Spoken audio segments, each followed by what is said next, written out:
Hello everyone. Welcome to the Gate Engineering online learning classes. In this video, we will talk about the unit impulse signal. A continuous time unit impulse function is defined as delta t, which is 0 for t not equal to 0 and it is infinite for t equal to 0.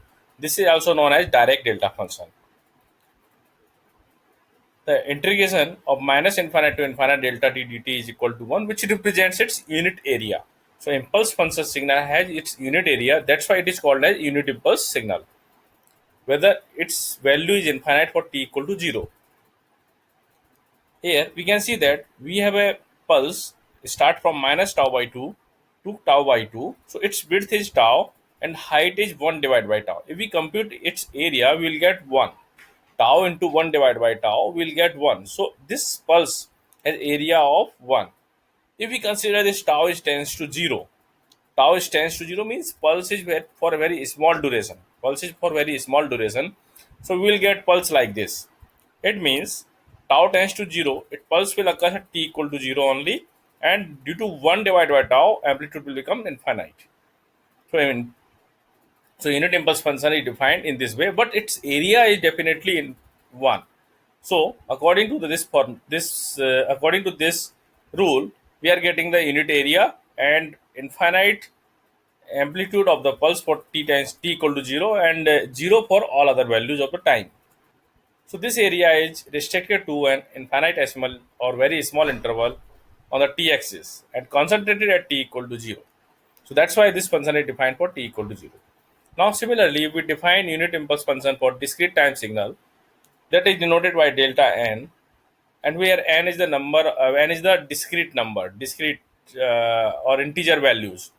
So it is 1 for n equal to 0 and 0 for n not equal to 0. Why it is 1 here? Why it was infinite in the continuous time signal? Thing is that in discrete time signal we use the summation to compute the area or compute the integration. So in integration we use for the continuous time signal and summation we use for the impulse signal. If it area is defined for n equal to minus infinite to infinite, n is equal to minus infinite to infinite, or x of n. So if we sum, we will get 1 at n equal to 0 and this value will be 1. So this is defined as unit area of the function. Now for the shifted impulse function, now first you see this thing, this waveform. Its waveform has 1 amplitude for n equal to 0 and it has 0 for at other time indexes. Now we plot shifted unit impulse function shifted by k to the right side. So that is represented by delta n minus k. Its value will be 1 for n equal to k and 0 for n not equal to k. Here we can see in this second graph. Now other property of the impulse function is that delta n is represented by u of n minus u of n minus 1. So you can visualize in this way. If I plot u of n, if I plot u of n, this is 1 for n equal to 0. U of n is 0 for n greater than equal to 0. For n equal to 1, this is again 1. For n equal to 2, this is again 1.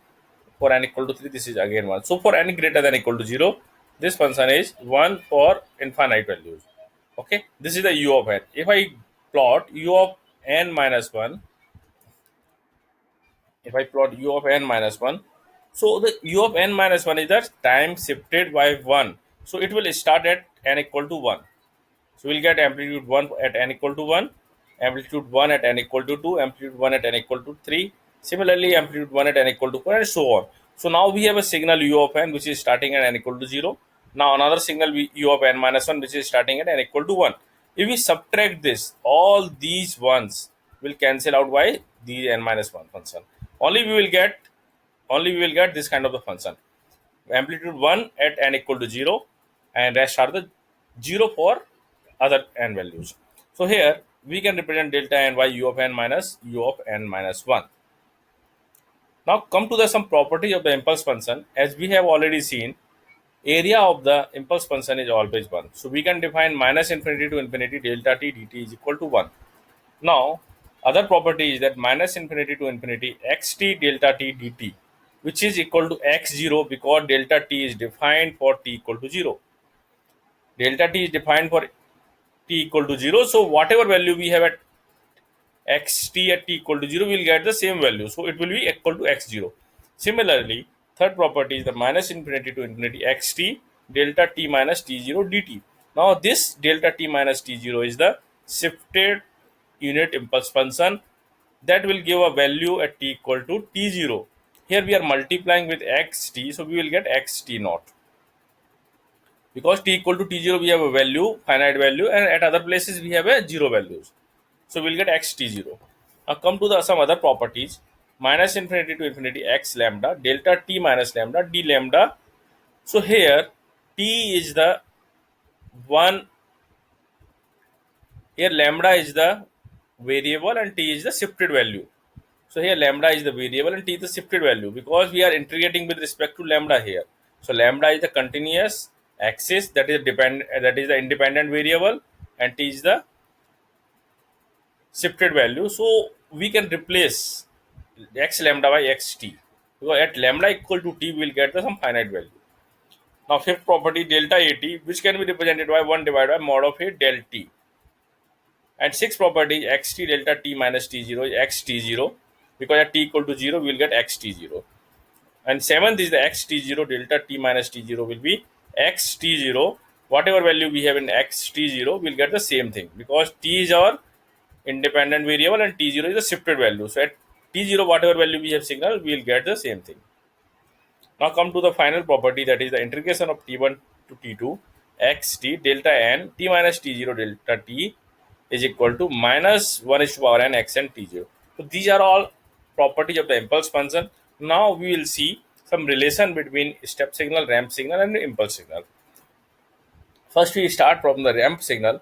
Here we can see that ramp signal is defined for t greater than equal to 0, which value is t. For t less than 0, ramp signal value is 0. Here we can see in this graph. Okay, and it is denoted by rt equal to t or rt equal to tut, correct? So if we take the derivative of the drt over dt, if we take the derivative or if we take the differential of the rt function with respect to t, we will get u of t because for t less than 0 we will get 0, differential of rt we will get 0, for t greater than 0 we will get 1. If we take the differential of t with respect to t we will get 1, so we will get 1 for t greater than equal to 0. So this function looks like the unit step signal. So drt over dt is nothing but ut. Now if we take the derivative of the ut with respect to time, due to the constant for t greater than equal to 0 1, we will get 0, for due to the 0 for t less than 0 we will get again 0. But we have a discontinuity at t equal to 0 and derivative gives us the value of the signal, that will be the 1 here for derivative, because whatever value it is changing we will get in the derivative. So it is represented by delta t. Derivative of ut is nothing but delta t. So we get the value where discontinuity is there in the function. Now come to the reverse side for the integration. If we take the integration of delta t, we will get the ut. Just integration and the derivative both are, integration and differentiation both are the inversely proportional. If we are taking the differentiation of ut, we are getting the delta t. If we take the integration of delta t, we will get the ut. In the similar way, if we take the integration of ut, we will get rt. So that's all the relation between step signal, ramp signal, and impulse function. You need to remember rt, differential of rt will get ut, differential of ut will get delta t. Thank you for watching this video.